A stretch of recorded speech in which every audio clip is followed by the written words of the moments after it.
बिस्मिल्लाहिर्रहमानिर्रहीम। अस्सलामु अलैकुम नाज़रीन, रावी न्यूज़ HD के साथ मैं हूँ मोहम्मद रिजवान आजिज़। हाथ बुलंद करके लब्बैक या हुसैन, लब्बैक या हुसैन, लब्बैक या हुसैन, लब्बैक या हुसैन, लब्बैक या हुसैन। पूरे मुल्क पाकिस्तान की तरह जड़ावाला में भी सानहा मार्च के खिलाफ शिया तंजीमों का इमाम बारगाह चौक पर एहतजाजी धरना जारी है। इमाम बारगाह कसरे बतूल से रैली निकालकर चौक पर एहतजाजी धरना दिया गया। रैली में शहरियों और कारकुनान ने कसीर तादाद में शिरकत की।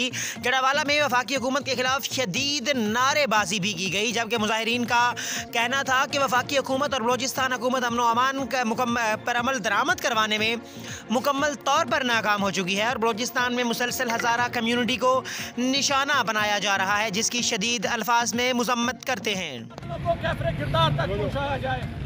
हम दोबारा इस बात का अदा करते हैं कि हम मजलूमीन जहाँ और मजलूमीन कोटा के साथ हैं।